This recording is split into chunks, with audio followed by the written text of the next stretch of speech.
Good morning दोस्तों। हमने इससे पिछली क्लास में पढ़ा था समतल दर्पण से प्रतिबिंब के निर्माण के बारे में। तो उसको वापस से रिवाइज करते हैं कि समतल दर्पण से प्रतिबिंब के निर्माण कैसे होता है। तो समतल दर्पण मैंने आपको बता दिया है कि समतल दर्पण क्या होता है कि जिसकी सतह कैसी होती है, बिल्कुल प्लेन होती है और उसको हम उसकी एक सतह को पॉलिश कर देते हैं। तो मैंने क्या किया, इस सतह को पॉलिश कर दिया। अब यहाँ कोई वस्तु रखी हुई है और जो भी वस्तु होती है उससे प्रकाश किरणें निकलती है। तो इस वस्तु से क्या हो रही है, प्रकाश की किरणें निकल रही है और ये इस सतह से टकरा रही है। यहाँ पर इसका परावर्तन होता है, यहाँ से ये आपतित किरण आई, ये टकराई, इसका परावर्तन हुआ और ये लौटकर उसी दिशा में चली गई। और वस्तु से हमें प्रतिबिंब का निर्माण करना है। तो प्रतिबिंब के निर्माण के लिए मैं आपको एक इम्पोर्टेंट बात बताता हूँ कि प्रतिबिंब के निर्माण में कम से कम हमें 2 प्रकाश किरणों की आवश्यकता होती है। तो यहाँ एक प्रकाश की किरण आ गई, एक प्रकाश की किरण और मानते हैं कि एक और आ रही है और ये भी, इसका भी क्या होता है, परावर्तन हो जाता है। यहां से देखने पर इसका प्रतिबिंब जो बनता है वो दर्पण के पीछे बनता है। तो पीछे बनता है तो इसको हम क्या करते हैं, इन प्रकाश की किरणों को पीछे की ओर मिलाते हैं। इनको हम पीछे की ओर मिलाते हैं तो इसका जो प्रतिबिंब होता है वो यहाँ बनता है। ठीक है। और समतल दर्पण से प्रतिबिंब जो बनता है वो कैसा बनता है, हमेशा सीधा तथा आभासी बनता है। तो यहाँ देखो, ये जो वस्तु रखी हुई है, मान लेते हैं ये वस्तु P है, इसका यहाँ पर आभासी प्रतिबिंब बना वो P डैश। कैसे बना कि ये वस्तु से प्रकाश किरणें आ रही है, यहाँ से इसका परावर्तन हुआ और परावर्तन होने के बाद यहाँ से देखने पर हम प्रकाश की किरणों को पीछे की ओर बढ़ाते हैं तो हमें वस्तु का प्रतिबिंब यहाँ दिखाई देता है। इस तरीके से समतल दर्पण से प्रतिबिंब का निर्माण होता है। तो ये जो प्रतिबिंब बनता है इसकी कुछ खास बातें हैं। वो खास बातें ये हैं कि इससे बनने वाला जो प्रतिबिंब होता है उसका जो आकार होता है वो जितनी बड़ी आपकी वस्तु है उतने बड़े आकार का आपको प्रतिबिंब दिखाई देगा। दूसरा पॉइंट इसमें यह आता है कि दर्पण से जितनी दूरी पर आपकी वस्तु रखी हुई है उतनी दूरी पर आपका क्या बनेगा, प्रतिबिंब बनेगा। मान लो जैसे कि यहाँ पर आपका प्रतिबिंब जो है 5 सेंटीमीटर की दूरी, आपका जो बिंब है वो 5 सेंटीमीटर की दूरी पर रखा हुआ है। तो प्रतिबिंब भी आपको ऐसा प्रतीत होगा कि वो 5 सेंटीमीटर की दूरी पर ही है। ठीक है। इसके बाद में इससे जो बनने वाला प्रतिबिंब होता है वो कैसा, सीधा तथा आभासी एवं पार्श्व परिवर्तित। यहाँ पर ये जो लिखा है इसका मतलब है पार्श्व परिवर्तन होना। कि इसके लिए परिभाषा हम ये कह सकते हैं कि किसी भी वस्तु का दायां भाग अगर आपको बायां दिखाई दे रहा है और बायां भाग दायां दिखाई देता है उसी को हम पार्श्व परिवर्तन बोलते हैं। जैसे कि मान लो ये आपका समतल दर्पण है, इस समतल दर्पण के इधर बिंब के रूप में आपने P आकार की कोई वस्तु रखी, तो ये P आकार की वस्तु का जो प्रतिबिंब बनेगा तो इतने आकार का, लेकिन वो कैसा बनेगा, पार्श्व परिवर्तित, यानी कुछ इस तरीके से दिखाई देगा। ठीक है। इस तरीके से हम समतल दर्पण से प्रतिबिंब के निर्माण के बारे में जाने। और यहाँ आपको मैं एक इम्पोर्टेंट बात और बताता हूँ समतल दर्पण के लिए कि समतल दर्पण से प्रतिबिंब के निर्माण के लिए हमें प्रतिबिंब की लंबाई कितनी होनी चाहिए। ये प्रश्न पूछा जाता है कि प्रतिबिंब की लंबाई कितनी होनी चाहिए। तो प्रतिबिंब की जो लंबाई है वो कम से कम वस्तु की लंबाई की आधा होना चाहिए। समतल दर्पण की जो लंबाई है, जितनी बड़ी आपकी वस्तु है उसकी लंबाई का क्या होना चाहिए, आधा। जैसे कि मान लो 10 सेंटीमीटर की वस्तु, 10 सेंटीमीटर की कोई वस्तु है तो उसका पूरा प्रतिबिंब बनाने के लिए समतल दर्पण कम से कम 5 सेंटीमीटर का होना चाहिए। ठीक है दोस्तों। इसके बाद में मैं इसको रफ कर देता हूं। आप देखो, जो मैं भी बोर्ड पे लिखता हूं ना उसका आप या तो स्क्रीनशॉट ले लो या फिर इसको पॉज करके जो भी पॉइंट है इसके नोट्स बनाते जाओ। यह आपके लिए बहुत लाभदायक होगा। लिखोगे आप तभी आपको समझ में आएगा, देखने से कुछ नहीं होगा, लिखना जरूरी है। नोट्स बनाते जाओ, पॉज करो। ठीक है। तो हमने पढ़ा समतल दर्पण के बारे में, इसके इंपॉर्टेंट पॉइंट। अब नेक्स्ट हम पढ़ते हैं गोलीय दर्पण। गोलीय दर्पण के बारे में पढ़ेंगे हम। गोलीय दर्पण मैं आपको पहले इसके बारे में समझा देता हूँ क्या होता है गोलीय दर्पण, कितने प्रकार का होता है, फिर समझाने के बाद में इसको मैं राइट डाउन कर दूंगा, बोर्ड के ऊपर लिख दूंगा, आप इसको लिख लेना रोक के। ठीक है, तो गोलीय दर्पण क्या होता है? गोलीय दर्पण यानी अगर हम किसी एक खोखला गोला लेते हैं, एक खोखला गोला लेते हैं और उसको हम जैसे कि मान लो ये मैंने एक गोला बनाया और इसको ये किस तरीके का गोला है? खोखला गोला है। इसको मैंने यहां से कट कर दिया। ठीक है, तो ये क्या पार्ट हो गया? एक वक्र पार्ट हो गया ये। और अगर मैंने इसकी सतह को ये जो ये वक्र लिए हुए जो पार्ट है इसकी सतह को मैं क्या कर देता हूं? पॉलिश कर देता हूं। तो ये जो है ये क्या कहलाएगा? मेरा गोलीय दर्पण कहलाएगा। इसको पॉलिश करने के दो तरीके हैं, जैसे कि ये जो कटा हुआ जो भाग है, क्या ये जो कटा हुआ भाग है, ये जो मान लो मैंने इसकी पॉलिश कैसे कर दी? अंदर की तरफ कर दी, मान लो इधर से। ठीक है, तो यानी गोलीय दर्पण ऐसे दर्पण होते हैं जिनके परावर्तक पृष्ठ कैसे होंगे? गोलीय। तो यहां देखो ये परावर्तक पृष्ठ जो है वो कैसे है? गोलीय शेप लिए हुए हैं। ठीक है, इसी के आधार पर हम क्या करते हैं? गोलीय दर्पण को दो भागों में बांटते हैं, एक होता है अवतल दर्पण और एक होता है उत्तल दर्पण। तो अवतल दर्पण किसे कहेंगे? देखो ये जो मैं पार्ट दिखा रहा हूं आपको, यहां इसको मैं इधर साइड में बना देता हूं, ये मैंने पॉलिश कर दी और ये जो वक्र लिए हुए पार्ट है ये जो वाला पोर्शन है इस साइड का, जैसे कि मान लो ये बनाया मैंने, इस साइड का जो पोर्शन है वो परावर्तक पृष्ठ के रूप में कार्य करेगा, परावर्तक पृष्ठ के रूप में। तो अगर जिसका परावर्तक पृष्ठ अंदर की ओर वक्रित हो तो वो कौन सा दर्पण कहलाएगा? अवतल दर्पण कहलाएगा। ठीक है, उत्तल दर्पण कैसे?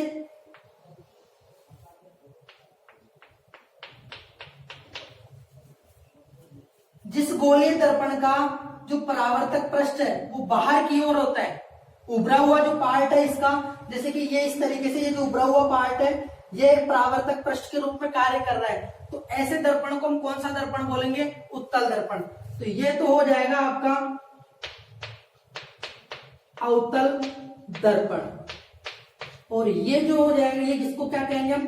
उत्तल दर्पण। ठीक है, तो हम इसकी परिभाषा लिखेंगे और उसको आप लिख लेना। ठीक है, तो यहां पे मैं परिभाषा लिख रहा हूं, गोलीय दर्पण किसे कहते हैं। ठीक है, ये मैंने परिभाषाएं लिख दी है, आप इसको पॉज करके लिख सकते हो।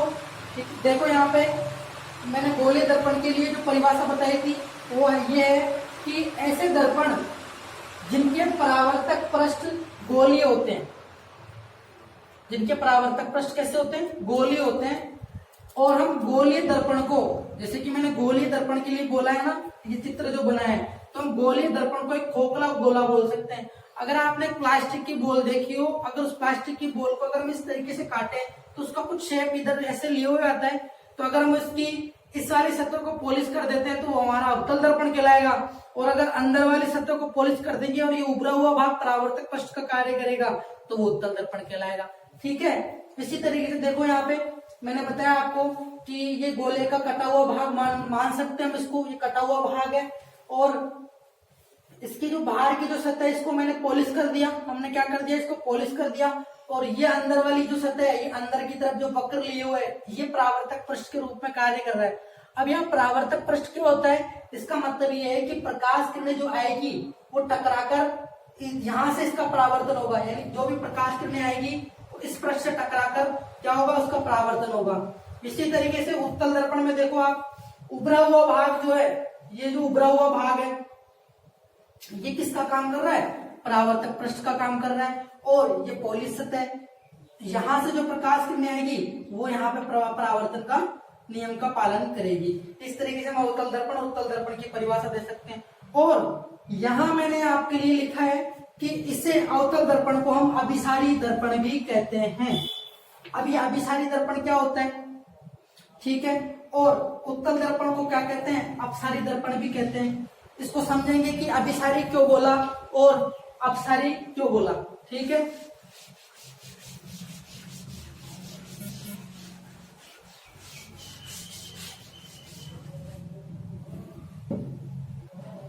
देखो यहां ये मैं अवतल दर्पण बना रहा हूं, अवतल दर्पण। अवतल दर्पण से जितनी भी प्रकाश किरणें आएगी, जो भी प्रकाश किरणें आएगी वो टकराने के बाद में यानी परावर्तन होने के बाद में किसी एक बिंदु पर आकर मिलेगी। क्या होगा? किसी एक बिंदु पर आकर मिलेगी। वास्तव में क्या होगी? मिलेगी। इसका मतलब जितनी भी प्रकाश किरणें जा रही है परावर्तन के बाद में एक बिंदु पर मिल रही है, यानी क्या हो रही है? केंद्रित हो रही है। एक ही बिंदु पर क्या हो रही है? केंद्रित हो रही है। यानी इसको, इसीलिए हम इसको क्या बोलेंगे? अभिसारी। अभिसारी यानी इसको इंग्लिश में बोलते हैं कन्वर्जिंग। कन्वर्जिंग तो याद रहेगा आपको। अवतल दर्पण को हम अभिसारी दर्पण क्यों बोलते हैं? क्योंकि ये जितनी भी प्रकाश किरणें जाती है उसको परावर्तन के बाद में एक बिंदु पर केंद्रित कर देती। ये गई और देखो एक ही बिंदु पर केंद्रित कर दी। ठीक है। इसके बाद में देखो उत्तल दर्पण को अपसारी क्यों बोला गया है? उत्तल दर्पण की जो परावर्तक पृष्ठ है वो कैसा है? उभरा हुआ है। तो यहाँ पर जितनी भी प्रकाश किरणें जाएगी वो टकराने के बाद में कुछ इस तरीके से जाएगी, ऐसे जाएगी। परावर्तन जब होगा तो इसके प्रतिबिंब का जो निर्माण करेंगे तो इसके लिए हम इस प्रकाश किरणों को पीछे की ओर मिलाएंगे। क्या करेंगे? पीछे की ओर मिलाएंगे। तो ये उत्तल दर्पण क्या कर रहा है? प्रकाश की किरण जो जा रही है तो परावर्तन के बाद में फैल रही है, एक बिंदु पर केंद्रित नहीं हो रही है, ये गई और कुछ इस तरीके से फैल गई। अगर जैसे कि मान लो अगर पानी को, जैसे कि कोई सतह उभरी हुई रहती है, वहां पर अगर हम पानी फेंकते हैं तो वो फैलता है चारों तरफ। उसी तरीके से उत्तल दर्पण भी क्या करता है? प्रकाश की किरणों को फैला देता है। इसीलिए इसको हम बोलते हैं अपसारी दर्पण। अपसारी का मतलब है, अपसारी का मतलब डाइवर्जिंग। क्या करना? डाइवर्स कर देना प्रकाश की किरणों को, तो इसको हम बोलते हैं डाइवर्जिंग। ठीक है दोस्तों, इसलिए इस तरीके से हमने समझा कि अवतल दर्पण को अभिसारी दर्पण कहते हैं और उत्तल दर्पण को अपसारी दर्पण कहते हैं। आपको समझ में आ गया होगा, ये परिभाषा आप लिख लेना। इसके आगे हम पढ़ेंगे गोलीय दर्पण से, जो गोलीय दर्पण से संबंधित जो राशियां होती है और उनकी परिभाषाएं पढ़ेंगे। जैसे कि द्वारक किसे कहते हैं, ध्रुव किसे कहते हैं, और मुख्य अक्ष, फोकस बिंदु, वक्रता केंद्र, वक्रता त्रिज्या, ये क्या होती है इसके बारे में समझेंगे। तो हेडिंग लिखेंगे हम, ठीक है। गोलीय दर्पण से संबंधित राशियां एवं उनकी परिभाषाओं के बारे में आप पढ़ेंगे कि गोलीय दर्पण से संबंधित राशियां कौन कौन सी है। मैंने भी आपको बताया द्वारक, ध्रुव, वक्रता केंद्र, वक्रता त्रिज्या। अब हम इसको किरण आरेख के माध्यम से समझेंगे कि गोलीय दर्पण में द्वारक किसे कहते हैं, ध्रुव किसे कहते हैं। तो यहाँ हम एक अवतल दर्पण ले लेते हैं, दोनों में समझेंगे। ये अवतल दर्पण है, अवतल दर्पण। तो अवतल दर्पण में यहाँ अगर मैं इसको कहूं ए और ये बी, यानी ये वाला जो पार्ट है, ये वाला जो भाग है, ये किसका काम कर रहा है? यहाँ पे परावर्तक पृष्ठ का। तो जो दर्पण, गोलीय दर्पण में जो परावर्तक पृष्ठ के रूप में कार्य करता है उसी को हम क्या बोलते हैं? द्वारक बोलते हैं। द्वारक और परिभाषा दे सकते हैं, जैसे कि दर्पण का जो चाप होता है, गोलीय दर्पण का अगर मान लो अपन चाप ऐसे खींचते हैं तो चाप ही तो एक तरीके का, तो वर्ताकार जो चाप होता है उसको भी हम क्या बोलते हैं? द्वारक बोलते हैं। लेकिन हम सिंपल सी परिभाषा लिखेंगे, द्वारक किसे कहेंगे? द्वारक हम कहेंगे कि जो गोलीय दर्पण का परावर्तक पृष्ठ होता है, यानी परावर्तक पृष्ठ कौन सा है यहाँ पे? ए बी, परावर्तक पृष्ठ ए बी को द्वारक कहते हैं, द्वारक कहते हैं। ठीक है, यानी जहां ये जो पार्ट है परावर्तक पृष्ठ का कार्य करेगा उसी को हम क्या बोलेंगे? द्वारक, जिसको इंग्लिश में अपर्चर बोला जाता है। नेक्स्ट आता है ध्रुव।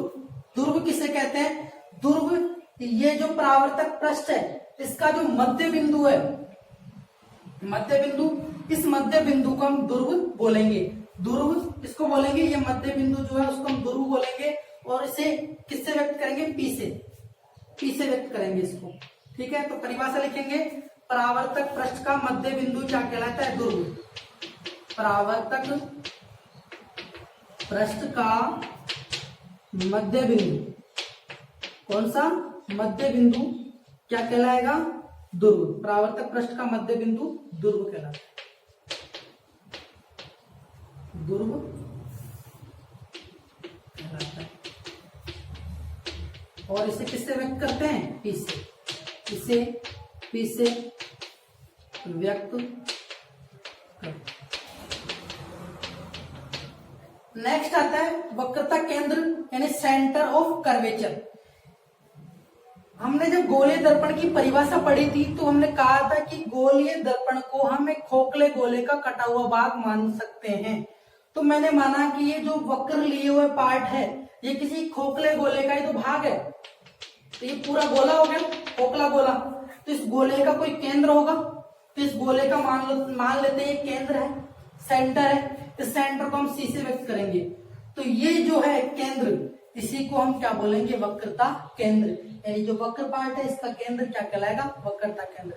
यानी गोलीय दर्पण का को हम खोखले गोले का कटा हुआ भाग मानते हैं और उसका जो केंद्र होता है वो क्या कहलाता है, वक्रता केंद्र कहलाता है।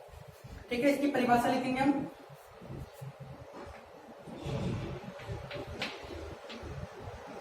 खोखले गोले का, खोखले गोले, खोखले गोले का केंद्र क्या कहलाता है, वक्रता केंद्र कहलाता है, वक्रता केंद्र कहलाता है। नेक्स्ट वक्रता त्रिज्या यानी रेडियस ऑफ कर्वेचर किसे कहेंगे, रेडियस ऑफ कर्वेचर है वक्रता त्रिज्या। ध्रुव और वक्रता केंद्र के बीच की जो डिस्टेंस है, दूरी है, उसको हम क्या बोलेंगे, वक्रता त्रिज्या। ये जो दूरी होगी इसको हम क्या बोलेंगे, वक्रता त्रिज्या। और किससे डिनोट करेंगे इसको, कैपिटल आर से। ये जो दूरी होगी उसको हम किससे डिनोट करेंगे, कैपिटल आर से। तो परिभाषा क्या होगी वक्रता त्रिज्या की, ध्रुव और वक्रता केंद्र के बीच की दूरी, ध्रुव और वक्रता केंद्र के बीच की दूरी वक्रता त्रिज्या कहलाती है, वक्रता त्रिज्या कहलाती है। इसे किससे व्यक्त करते हैं हम, आर से। इसे आर से व्यक्त करते हैं, कैपिटल आर से। इसे कैपिटल आर से व्यक्त करते हैं। नेक्स्ट इसके आगे हम पढ़ेंगे ये वक्रता त्रिज्या। इसके बाद में हम पढ़ेंगे फोकस बिंदु, फोकस दूरी क्या होता है और एक मुख्य अक्ष क्या होता है। तो मुख्य अक्ष को हम यही देख लेते हैं कि मुख्य अक्ष किसे कहते हैं, लिखेंगे यहीं पे मुख्य अक्ष, जिसको हम बोलते हैं प्रिंसिपल एक्सिस। मुख्य अक्ष, प्रिंसिपल एक्सिस क्या होता है, ये मुख्य अक्ष जो होगा वो है ध्रुव और वक्रता केंद्र को मिलाने वाली सरल रेखा। कंफ्यूज मत होना, यहां मैंने जो वक्रता त्रिज्या की परिभाषा बोली है वो दूरी बोली है, बीच की दूरी। यहां मैं बोल रहा हूं ध्रुव और वक्रता केंद्र को मिलाने वाली सरल रेखा को हम क्या बोलते हैं, मुख्य अक्ष बोलते हैं। तो यानी यहां से इसको मिलाने वाली जो सरल रेखा जा रही है इस तरीके से, वो क्या कहलाएगी, मुख्य अक्ष, प्रिंसिपल एक्सिस बोल सकते हैं उसको। यानी इसको हम एक्स एक्स डेश से भी शो कर सकते हैं। ये मुख्य अक्ष की परिभाषा हो जाएगी, तो इसको लिख सकते हैं हम। ठीक है, इसको मैं मिटा देता हूं, इसके नेक्स्ट लिखूंगा, आप वहां से लिखना स्टार्ट करो।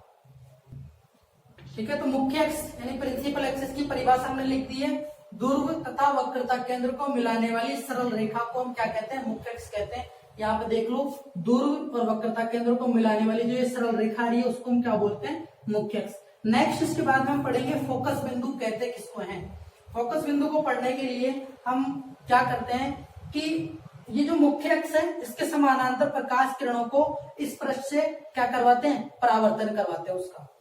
देखते क्या होता है, मुख्य अक्ष के समानांतर प्रकाश किरणें आ रही है। देखो, इसको शो करने का तरीका भी ऐसे होता है, समानांतर प्रकाश किरण, तीर का निशान लगाना बहुत जरूरी है। ये आने वाली किरण हो गई, यहाँ ये परावर्तक पृष्ठ का कार्य कर रहा है, तो यहाँ क्या होगा, इसका परावर्तन होगा। परावर्तन होने के बाद में प्रकाश किरण टकरा के निश्चित दिशा में जाएगी। इसी तरीके से मान लेते हैं और प्रकाश की किरणें आ रही है, यहाँ नीचे से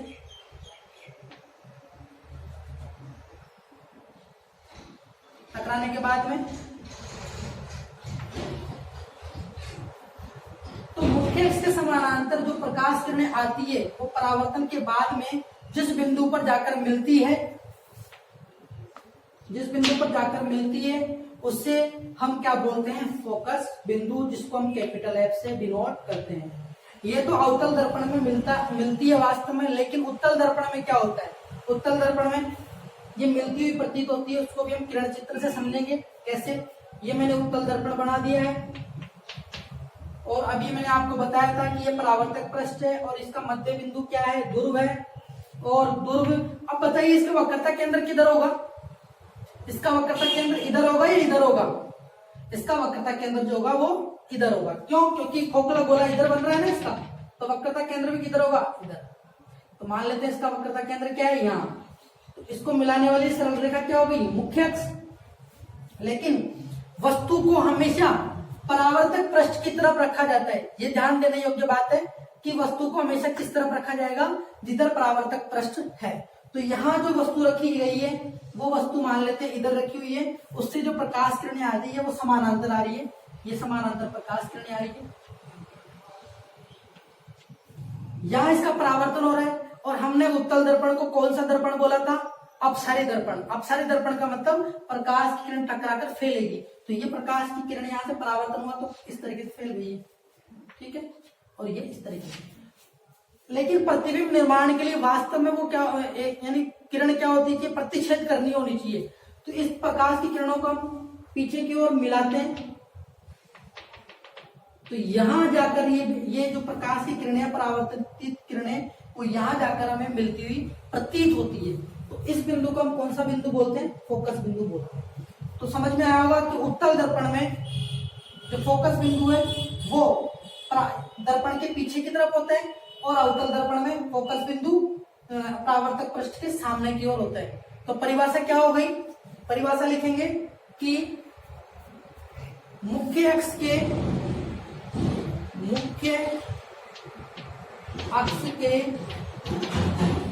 समांतर आने वाली प्रकाश किरणें, समांतर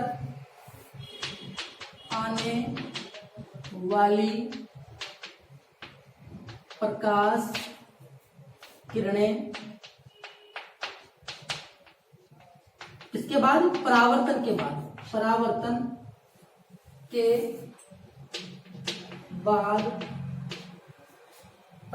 के बाद जिस बिंदु पर आकर मिलती है, मुख्य अक्ष के जिस बिंदु पर आकर मिलती है, या फिर अपन कहीं पर भी मिल सकती है, मुख्य लिखेंगे यहाँ पे, जिसके बाद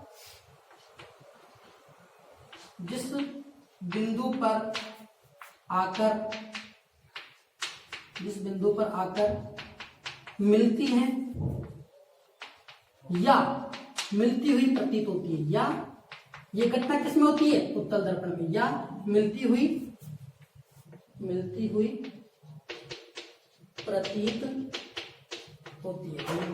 प्रतीत होती है, उसे हम क्या कहते हैं, फोकस बिंदु कहते हैं। उसे फोकस बिंदु कहते हैं।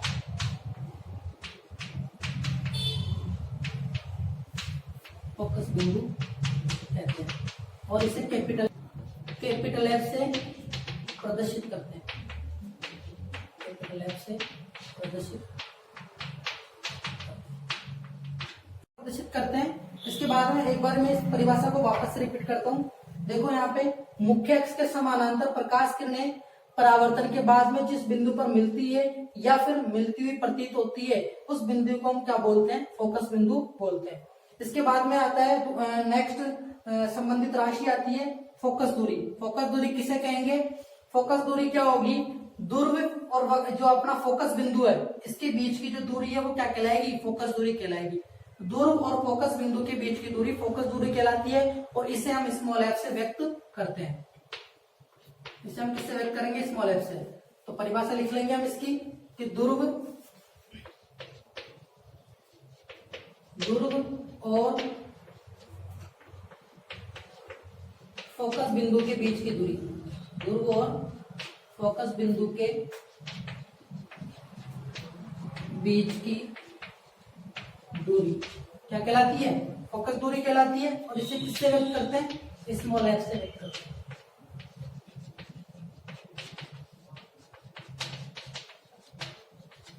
ये सब गोलीय दर्पण से संबंधित राशियां एवं उनकी परिभाषा थी।